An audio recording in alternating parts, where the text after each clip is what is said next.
if we have deionized water versus tap water, deionized water has been purified from the minerals that are typically found in tap water. And what are the minerals? Minerals would be the salts that are found in tap water, certain salts. What are those salts? You know? What are some typical ions that are found in tap water?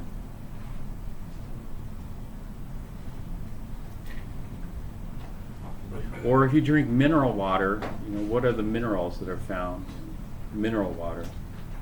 You know?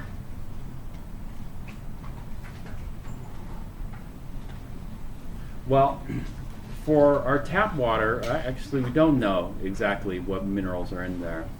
And so this is what we do in qualitative analysis. Qualitative analysis is just to try to identify what species are in here. Actually, and the species that we're going to be looking for are ions. You know, when we have minerals that dissolve or salts that dissolve in water, you know, the lattices get broken apart, and we have solutions of ions. You know, these salts are strong electrolytes. Otherwise, they'd precipitate. You could have precipitates as well, but this will be a solution. And so in qualitative analysis, we just want to be able to identify what's present, you know. But there are some limitations. You know, one of the limitations is, you know, we can try to detect the presence, but some species are pretty difficult to detect the presence of because of the way we test for them. The way we test for them doesn't have enough sensitivity to detect it. For other species, they're very easy to detect. And so some species are hard to detect, some species are easy to detect, depending on the sensitivity of the test. So what that means is this. If we test positive, let's say we test positive for sodium ion, then yeah, we have sodium ions present in our water. However, if we test negative for sodium ions, what does that mean? Does that mean we have no sodium present? Well, it could. It could be that there's no sodium present, or it could be that the sodium ion's present, but it's below what we call the detection limit of the test. You know, we have to have a certain limit. And so what a lot of people do is they'll take a water sample like this and concentrate it. They'll concentrate it down so that it makes it easier to detect. Because the more dilute the species are, the harder it is to detect those. Well, for this particular experiment, we're going to be starting off with fairly high concentrations. High concentrations for these tests would be like 0.1 moles per liter or 0.1 molar. You know, that would be fairly high concentration. So it shouldn't be too difficult to detect these. So we're looking for positive tests. And we're not testing for everything because we're just going to be testing for a limited number of species. And what we're going to be testing for, are shown here, we're going to be testing for these cations here: ammonium, silver ion. Hopefully tap water doesn't have silver ions present because silver ions are hazardous. Silver ions are a pretty good oxidizer. They're metathesis, etc. And when we're dealing with higher concentrations of silver ions, what one thing do you have to be careful with? You have to be careful with splashing it on you. If you get silver ions on you, you can tell pretty quickly that you've splashed silver ions, because what does silver ions do to skin and clothing, to eyes, that kind of stuff?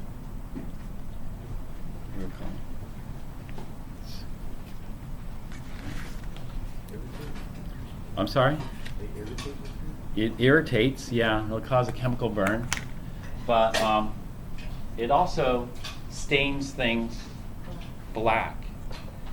And what the black is silver ions are good oxidizers. So what happens is they take electrons from your skin and then precipitate out silver metal. Well, tiny crystals of silver metal look black.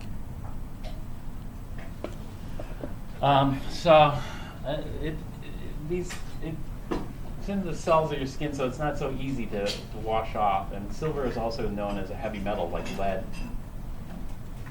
Be careful with it. We don't want too much. So watch out for silver ions. They're hazardous. Ammonium is a weak acid. Ammonium's not so hazardous. Lead ions are more troublesome. And so silver ions we got to watch out for, especially staining black. If you spill lead on you, it's not going to stain anything, but it's going to get into your blood and elevate your blood lead levels. We don't want that either. And so you want to avoid contact with these two. So just try to avoid spilling this stuff on yourself. If you do, you have to wash off thoroughly for at least 15 minutes, probably with soap and water would be good. Barium ions as well. Barium ions are, the heavier group 2. These are in the alkaline earths. Barium ions are somewhat toxic as well. You don't want that. Manganese 2 plus. Manganese 2 plus is not especially hazardous. And so we're going to be testing for ammonium, silver, lead, barium, and manganese ions. And of those charges, this test is just going to be for lead 2. If it's lead 4, it might not work. This test is for manganese 2. If it's manganese 3, the test may not work. So we're looking for these specific charge ones. Silver's fixed charge, ammonium's fixed charge, barium's fixed charge. So don't worry about that. We're also going to be testing for these anions, chloride, sulfate, and nitrate ions.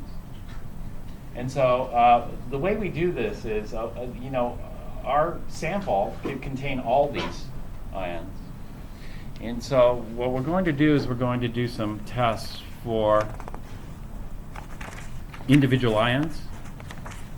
But it turns out that we can't test everything individually, but let's first look at the individual tests. There are going to be 4 individual tests. One individual test is for the ammonium cation. Well, ammonium is a weak acid, and sodium hydroxide is a strong base here. And so we have a weak acid, strong base, or an acid-base type reaction. In this particular reaction, let's take a look at it here.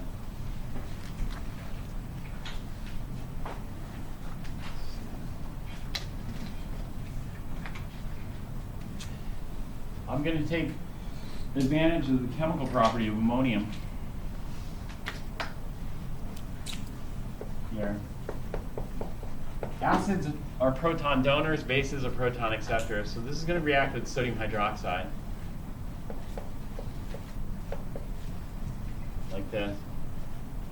This is a combination of a conventional or complete equation and an ionic or net ionic equation. It's kind of a composite. It's really not the sodium hydroxide that's reacting with ammonium, it's the hydroxide. Sodium hydroxide is a strong electrolyte.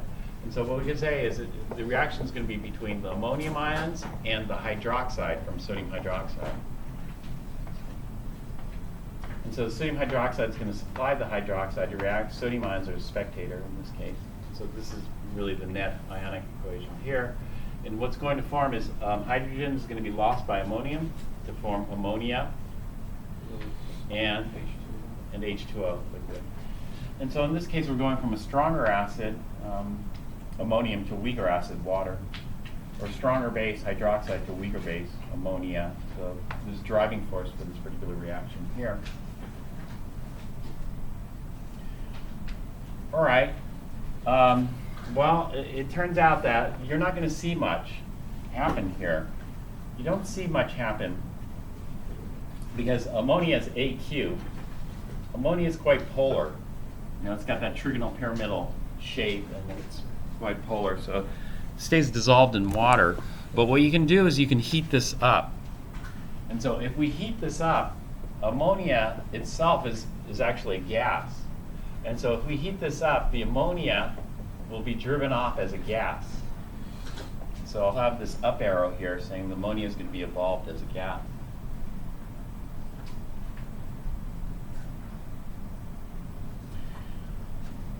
Okay, now ammonia is a CCG. Do you know what CCG stands for?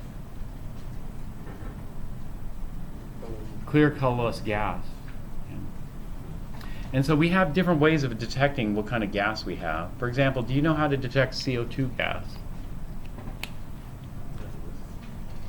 We used, what was that? We did the CO2. Do you remember decomposing the copper 2 carbonate? Formed CO2 and then you bubbled the CO2 through a solution. The solution turns white and cloudy. What was that solution?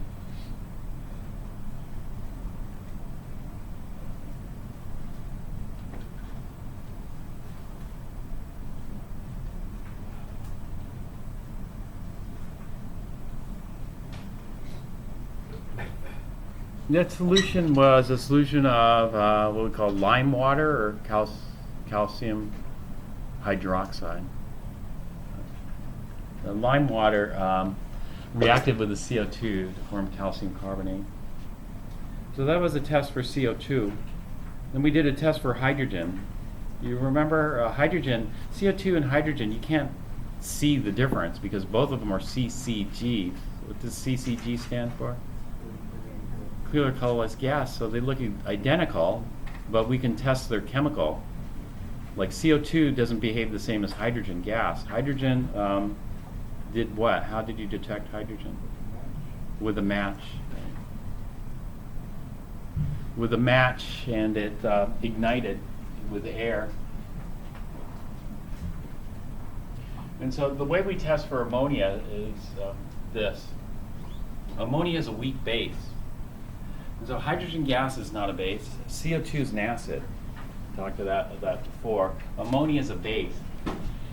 And so how do we test for acids and bases? We use litmus paper.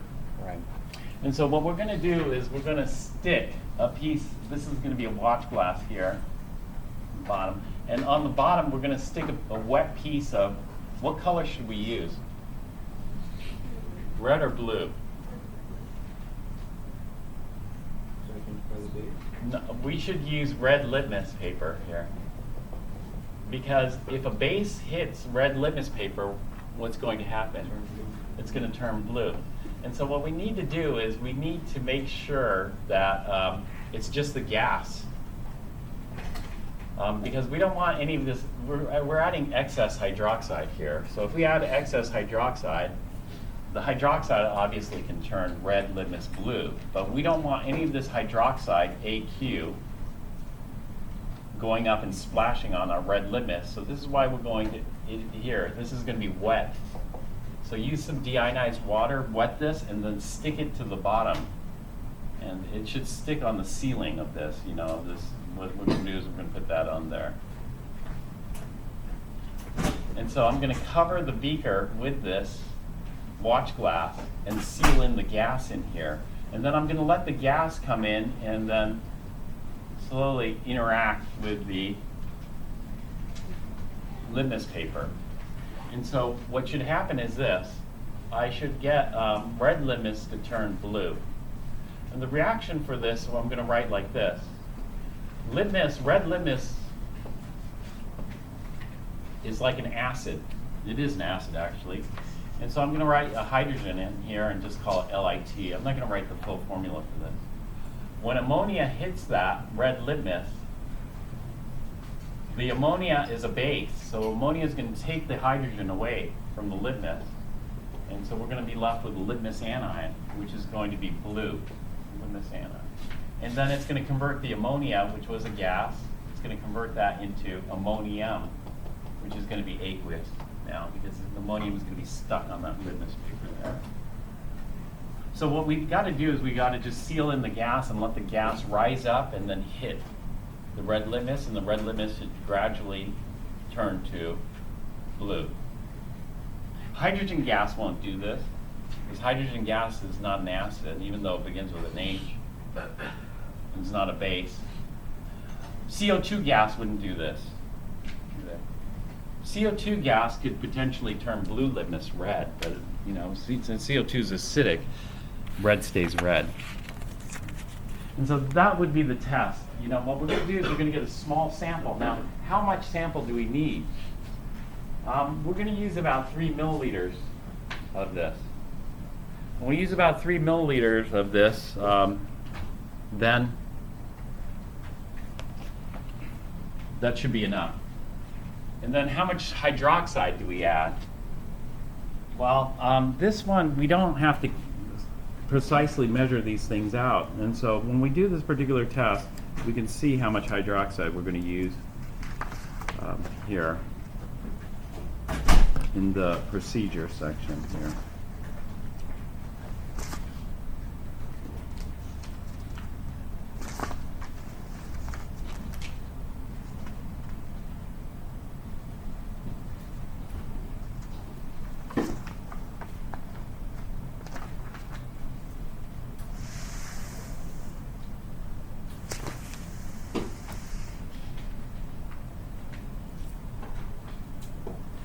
Procedure sections here. It's kind of, you know, this is why when you get to Chem 1A, Chem 1B, your instructor might require you to prepare your notebook in advance. What that means is this, you know, when we're looking for the procedure, it's in here, it's buried in here, in this description.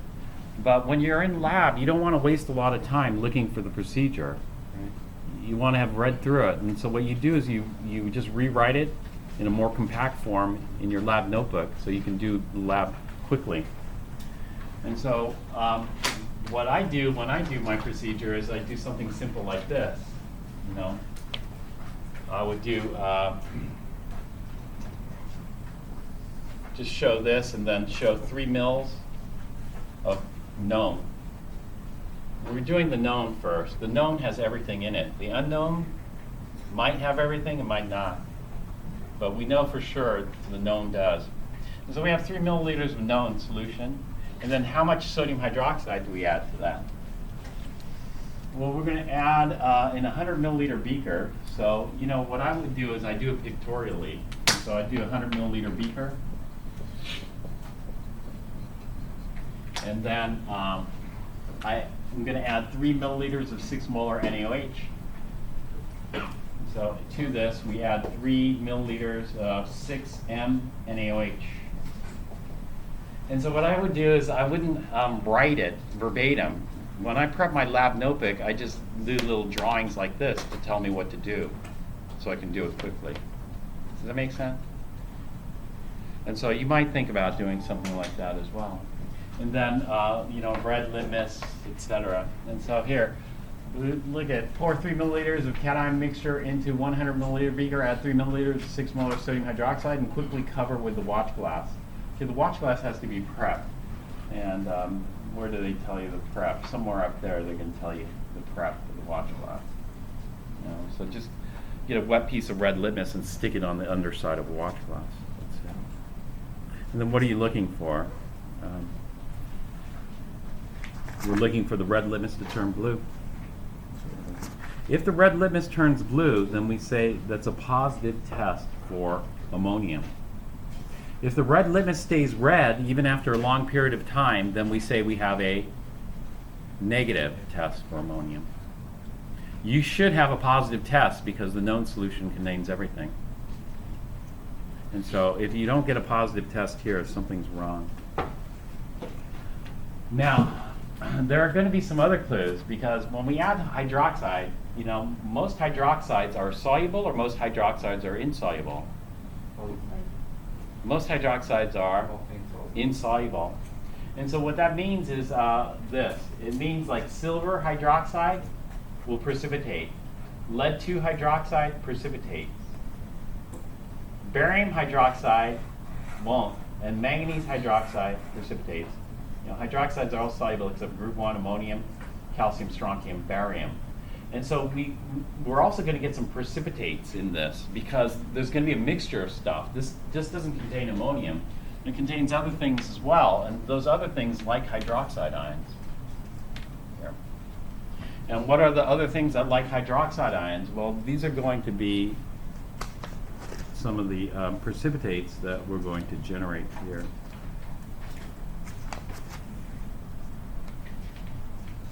So silver likes hydroxide, so we're going to form silver hydroxide, but silver hydroxide is not so stable, and what happens is the silver hydroxide decomposes into this, silver oxide and water.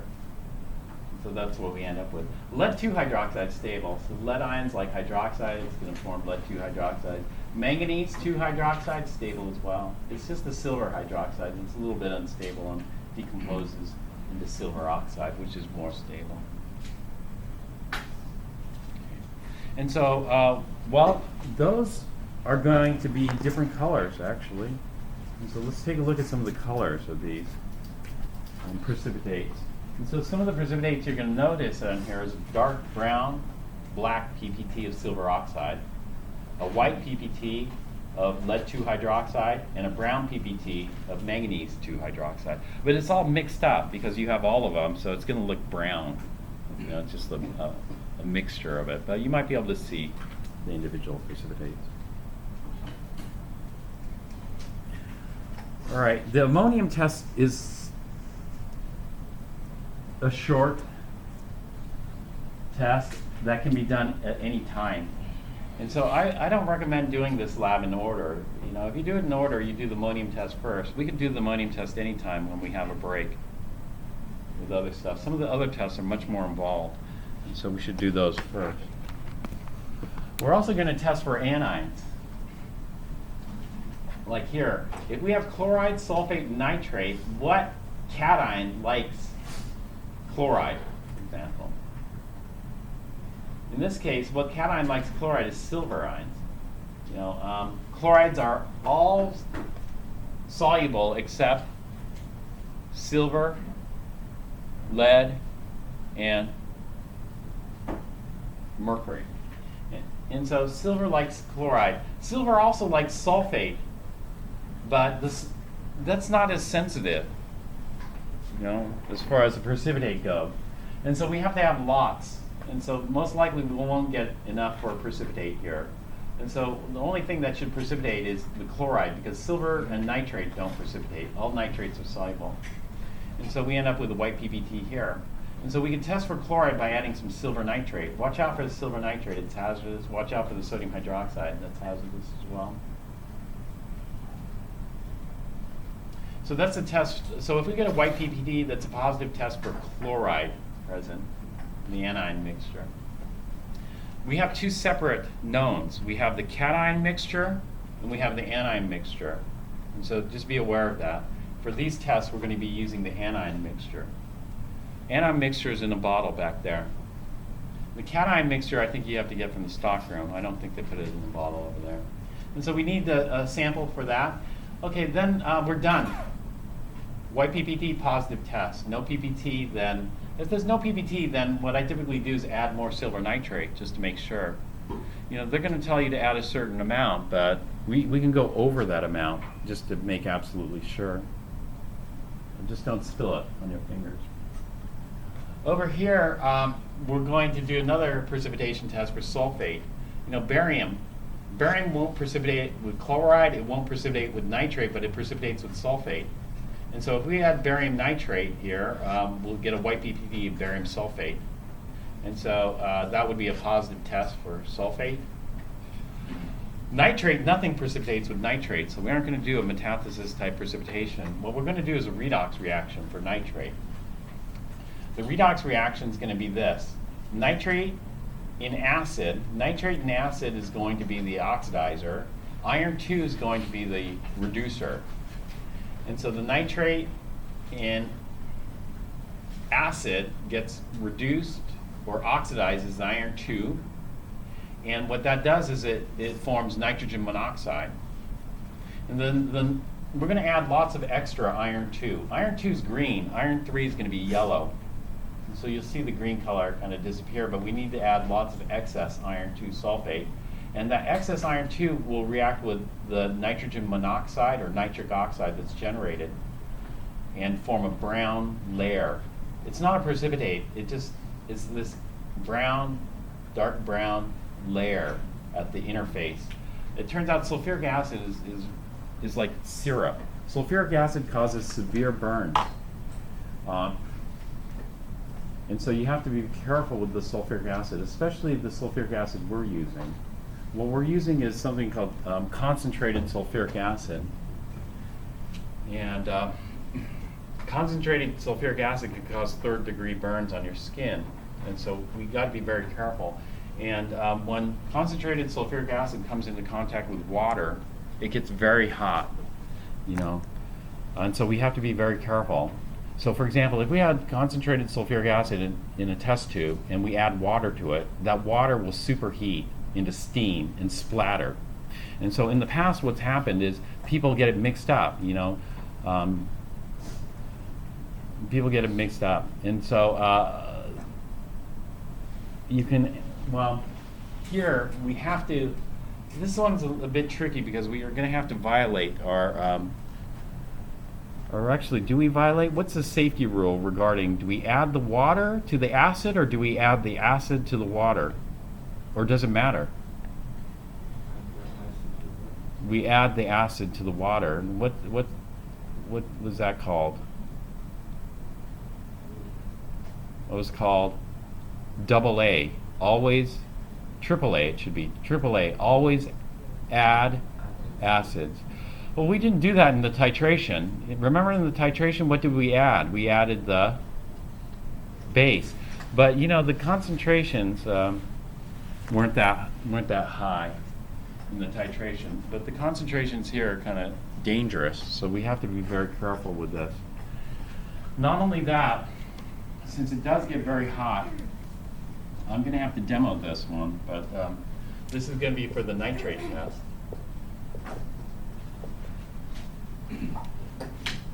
For the nitrate test, we're going to have this here. In the test tube, we'll have nitrate present, and we want to test for the ion, the presence of that ion. And so what we're going to do is we're going to add some FeSO4 to this. FeSO4 solution is going to be aqueous.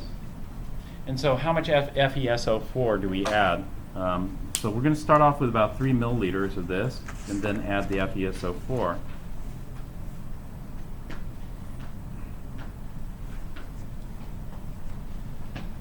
So 3 milliliters of anion large, add 3 milliliters of FeSO4. So we'll have 3 milliliters of anion mixture and 3 milliliters of FeSO4. All right, so altogether we're going to have 6 milliliters. Now the FeSO4 in this we don't have to worry too much about. It's just when the acid, we need the acid to give it a little kick to go in this redox reaction. The redox reaction is shown here. The iron 2 is going to be the reducer, the nitrate, and the acid here, which they're writing as hydronium, will be the oxidizer here. And that's going to generate NO, nitric oxide, here. All right, now what we are going to do is we're not going to hold this test tube with our fingers. What we're going to do is we're going to use a test tube clamp. And we're going to hold the test tube with the test tube clamp. That.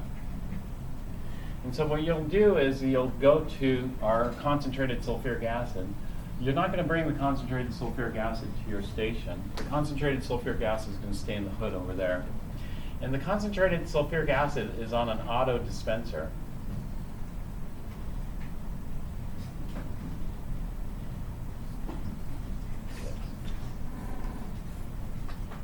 On the auto dispenser, there's a plunger here, like a syringe. And it's locked. You know, how many mils of concentrated H2SO4 do we need? 2 milliliters. And so, like a syringe, sometimes it's hard to pull up the plunger. It's going to be hard to pull up that plunger a little bit. And so what you want to do is, on the plunger, you just want to twist it back and forth like this, and then pull it up. And then it should pull up smoothly. So just twist this and pull up the plunger until it stops. It's locked at 2 milliliters. Can't get more than 2 milliliters in there. And then what you want to do is you want to place the mouth of the test tube and hold it at some angle like this. Put the mouth of the test tube under here. Okay, don't let the test tube touch the dispenser tip here. Okay, and then we're going to have about 6 milliliters of solution in here. Okay, now we pulled up the plunger, and then we want to slowly push it down. the plunger. And when we slowly push it down, we'll probably end up twisting it too. We don't want to rapidly push it because then you generate too much heat and you could have splattering occur. This test tube is going to get very hot when the concentrated sulfuric acid touches it. And so what we're going to do is we're going to hold it at an angle. We're going to hold it at an angle like this, so in case it does splatter, it shoots out this way rather than straight up and back onto your hands, you know. And so hold it at an angle. There's another reason we hold it at an angle like this. We hold it at an angle because even though sulfuric acid and water mix, they have different densities. And so what happens is the sulfuric acid is like syrup, and it's going to take some time to mix. And so what we're going to do is we're going to slowly pour it down the side of the inside of the test tube here so that it sinks to the bottom of the test tube. As it sinks to the bottom, it builds up a layer of concentrated sulfuric acid here. And then what you're going to do is you're going to look for brown, black.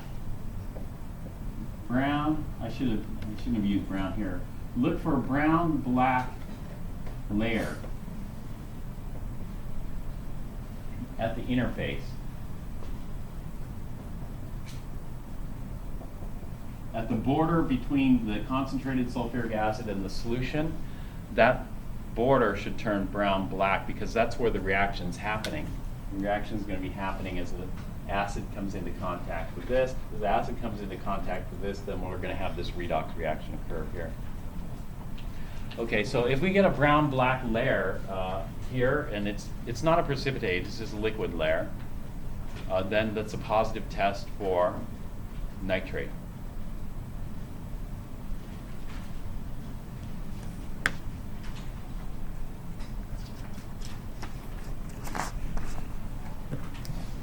All right, so this one, the nitrate test is especially hazardous, you know, because this can cause some pretty severe burns. This one will stain your skin black, but eventually it'll go away after a couple of weeks. Barium, hopefully you don't spill too much barium on you. Barium is also can be toxic as well. So those are much safer because those are just precipitation reactions. Precipitation reactions aren't usually as violent as redox reactions. So these are the individual tests. So we're going to need a total of 3, 6, 9, 12 milliliters for the individual test. So you got to make sure you save at least 12 milliliters to do each of these. And if you have to repeat it, then you're going to need more because let's say if the results came out a little bit ambiguous and you couldn't really clearly see it, if you can't really clearly see it, you usually add more. You know, you add more precipitating agent. I know what it calls out for. You know, for example, how many mils of silver nitrate do you add here? So in the chloride test, we're going to add a few drops. A few drops of silver what is it? Add a few drops of nitric acid. Yeah. Actually, you know this thing? Add a few drops of nitric acid until blue litmus turns red. I usually skip that. Okay. That's critical. Oh, yeah, we're going to need it in case there's carbonates or hydroxides, but there shouldn't be at this point, but it's okay. Well, anyway, you could add the nitric acid. Well, it says add a few drops, but you know, you're going to have to adjust that amount. Because if we want it to be acidic, then it's got to turn blue litmus red. And if a few drops doesn't do it, then add more. And then we're going to add 2 milliliters of aqueous silver nitrate. Well, 2 milliliters might be too much or it might be too little. If we don't see anything happening, then we'll add 2 milliliters plus a couple of drops to make sure nothing's absolutely happening or more. You know. If we see something happening immediately, then we may not have to add the full 2 milliliters. You know, if we get a white PPT with just 1 milliliter or a few drops, then that's enough. And so we can adjust the amounts. And in fact, we are going to adjust the amounts, especially in this. All right, now it's going to get a bit more complicated because what we're going to do is we're going to test for these 4 cations together. And this is not going to be an individual test. So it's going to be a test for silver, lead, barium, and manganese together. There aren't individual tests that are easy to do for this, and so this is why we have to have this flow chart here. And this flow chart is going to depend on separations. It's going to depend on chemical properties and physical properties in order to separate and test for these individually. And so what we have to do is we're going to separate each and then test it from the rest. So we're going to need 12 milliliters just for this one test. And this is going to be the most time consuming. The individual tests we can do any time, so we'll do those when there's a break here or at the end. This one's going to take the most time, so you don't want to do this at the end because then you're going to run out of time. So do this at the beginning. So start with this. Start with 12 milliliters and save at least 12 milliliters for the individual test. So what do we do? Well, the first step here is we're going to separate. Now we're going to test for silver. Earlier we used silver, but that was the test for chloride. And this time we're going to test for the presence of silver ion in our known or unknown sample. And the way we do that is, well, silver likes chloride, so we're going to just add HCl as a chloride source here, and then heat it. There's one other problem, though. What other cations like chloride?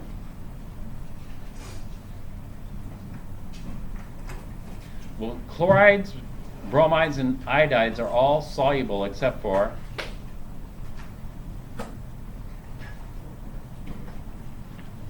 silver,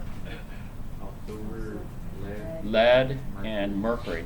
Well, we have lead present too. And so both silver and lead like chloride. Barium and manganese won't precipitate.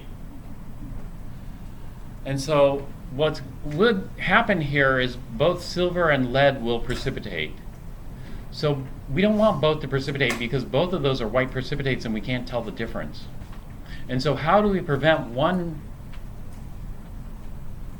from precipitating? The way we're going to prevent one from precipitating is this. We're going to take advantage of a physical property that is solubility in hot water. It turns out that silver chloride is not very soluble in hot water, but lead chloride is. Lead 2 chloride is soluble in hot water, fairly soluble. And so this is the critical step here, because when we're doing this, we need clean separations. And so in order to get a clean separation, that is, in order just to get the silver out, we have to be very careful how we do this. And so this is what I'm going to have here. I'm going to have silver ions, lead ions, barium ions, and manganese ions present here. And then I'm going to add HCl to this. What I want to do is I want to add a slight excess of HCl. What does that mean? That means this. I'm going to adjust the amount, you know? What I'm going to do is I'm going to watch the cloudiness of the precipitate. And so what's going to happen is this. I'm going to do this slightly different than they do it, but what's going to happen is I'm going to get a precipitate, white precipitate here.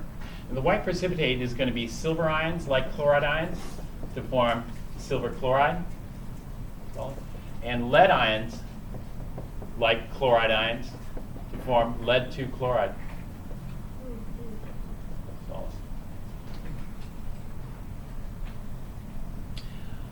How do I know I've added enough HCl? Well, what's going to happen is it's going to get cloudier and cloudier. When it stops getting more cloudy, it's going to be difficult to see, but when it stops getting more cloudy, then you added enough, most likely. And so we'll stop there. And so you want to maximize the cloudiness here, and then stop.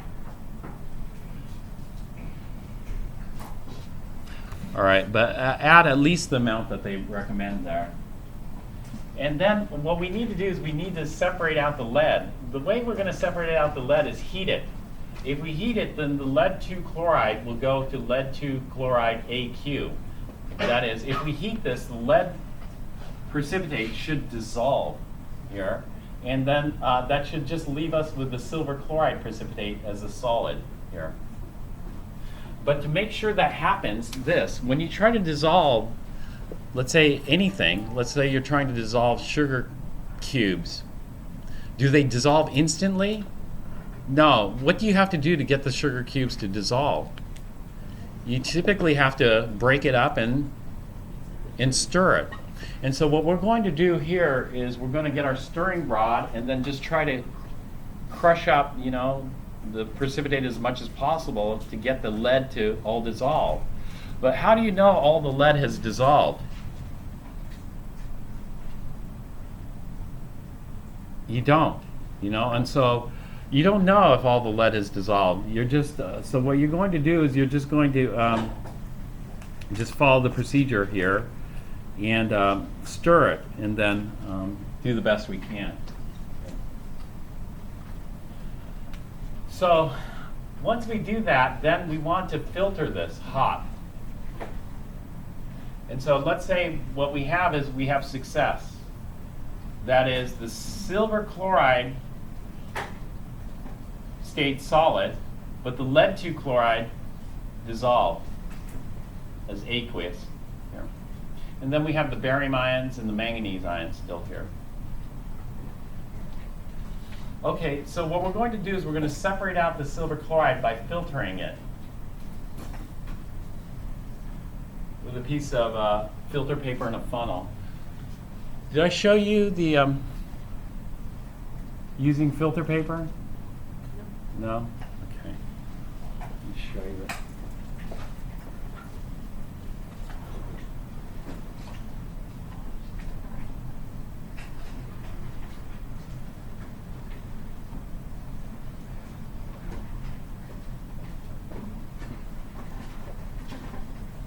So you're going to have a funnel, and then we need a piece of filter paper. The filter paper is in this box here. That's filter paper. The filter paper is going to look round like this, and it's not really going to fit in the funnel so easily here. And so what we're going to do is we're going to fold the filter paper. You're going to fold it in half and then into a quarter like this. And so you have this, and then all you're going to do is you're going to put three layers on one side and 1 layer on the other side. You make a little cone. And then we'll place that in our filter, but when we place it in our filter, it doesn't quite sit there. And so to make it sit, we'll just wet it, like we did with the litmus paper. And so you get some DI water, and then just wet it down so that it adheres. And so then we have the filter here. And then what we can do is we'll just pour this in here. Now when we pour this in here, what we want to do is we want to pour in the precipitate last. So if it settles down, let it settle down. Don't mix it up, because we want it to settle down. Because the more we pour what we call the filtrate or the supernatant, which is liquid, as a clean liquid, the faster this is going to be. Because if we cloud this up and then pour it in here, it's going to clog up the pores here. It's going to make it slower.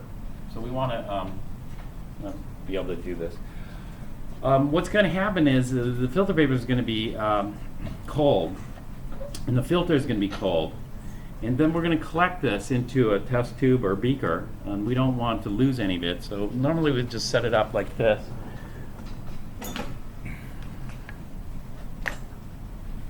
On a ring stand with we call it a ring, iron ring.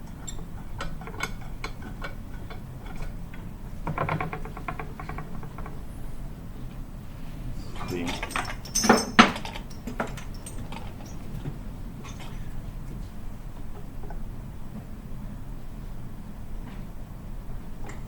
So anyway, let's say this is my cloudy mixture. I want the cloudiness to settle if possible. If it doesn't settle, it's okay. But the more it settles, the more clear solution I have, and the faster it's going to filter. And then what I need to do is I need to pour that in here. To pour that in here, I'm going to use this. On one side, this is called a rubber policeman. On the other side is just a standard stir rod. And so I'll just pour it in like this using the stir rod just to guide the water into this. And this is filtering at a decent pace here. I'm going to flip that over here so you can get the table all wet. But this stuff we don't want to lose, because what's in that? What's in that is lead 2 chloride AQ, or lead ions, barium ions, and manganese ions. We still need to test for that, so we can't throw this stuff away. This is very important to keep. And so we'll just get that. Now, we want a clean separation, so what we're going to do is we're going to capture the silver chloride here, but the silver chloride is wet with this filtrate solution that contains all these other ions. So what we have to do is we have to wash our precipitate. Okay, what we're going to wash it with is, we shouldn't wash it with cold water. The reason we shouldn't wash it with cold water is because if there's lead chloride present here, AQ, the cold water is going to make it precipitate. And so what we should do is we should wash it with warm water. And so you're going to have a warm water bath. And so what we're going to do is we're going to take a little bit of the warm water bath. Now, if you're going to use a warm water bath, you better use the DI water so we can use some of that hot water to rinse off our crystals. Now, the first rinse is this. The first rinse, I don't want to lose that because that can contain some lead, barium, and manganese. So the first rinse would be like 1 milliliter to 3 milliliters of water. I'm going to capture here. But the second rinse, I'm not going to capture because the second rinse should be dilute. I should have washed off most of the precipitate there. So the second rinse, I'll just put into waste. Because the more dilute I make this, the more difficult it is to find those ions. But I don't want to lose any ions because there's ions still adhering to the filter paper and there's ions adhering to the precipitate. Does that make sense? So we're washing. We're washing to do a clean separation because the precipitate here will be contaminated with this solution. And so we're going to rinse off this, what we call the supernatant solution, into and capture the remaining ions. Okay, now once we've done that, we want to keep this here because we need to test this supernatant solution further. And so hopefully we didn't lose the lead. You know, sometimes people lose the lead over here. But if we, rinse it with hot water and we got it out there and we stirred it, the lead should be here now. The barium's here, the manganese is here. Now, hopefully this has been washed so it's fairly pure, silver chloride. But if there's lead here, lead also likes hydroxide. Manganese also likes hydroxide. And so what we could do is, if we didn't cleanly separate these, then what we're going to have is we're going to have interfering precipitates. So for example, manganese hydroxide is brown, black. And so you could have had some manganese manganese ion left over here, and that's going to give you a black PPT or brown PPT. That would be called interferent or interfering ion. And so this is why we need clean separations. We need clean separations because what I want to do is I want to take the silver chloride solid and react it with sodium hydroxide. So I'm going to pour sodium hydroxide straight onto this. So I'll put a waste beaker down here, and then I'm going to pour sodium hydroxide straight onto the precipitate. And I'm going to look for that precipitate to change to black. Because silver hydroxide is better, and then silver hydroxide decomposes into silver oxide, which is black PBT. So if I start off with a white PBT here, add sodium hydroxide, and it turns black, then that's my positive test for silver ion. Yeah. Okay, now I did a clean separation. I have my lead, barium, and manganese over here. So what I'm going to do is I'm going to continue with this, with Ki. Well, with Ki, iodide, only lead likes iodide. Barium iodide and manganese iodide are soluble. And so what I want to do is I want to get rid of all the lead. I'm going to get rid of all the lead by adding excess Ki. So I'm going to watch the cloudiness. And I'm going to maximize it so that I'm sure I got all the lead out. You need to get all the lead out because if lead gets over here, it screws things up by interfering with this branch. And so we need a clean separation here.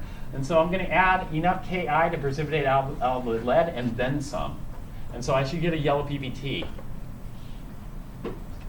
Okay, then what I need to do is I need to wash this PPT. Now this PPT I can wash with cold water, room temperature water. I don't even have to use hot water. Hot water is only for the first step here. This one I'll just use cold water and wash this precipitate so that I don't lose any barium and manganese here.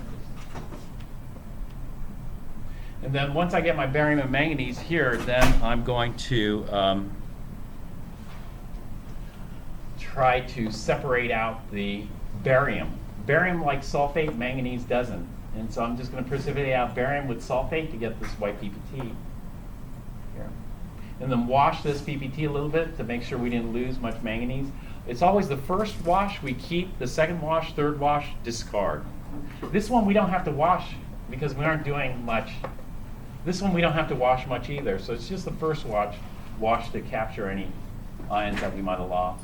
We don't need a second or third wash here. We need a second and third wash here because we need to make sure this silver chloride is as pure as possible.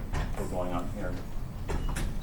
Okay, now we separated out the barium. We're just left with manganese. And so what's the test for manganese?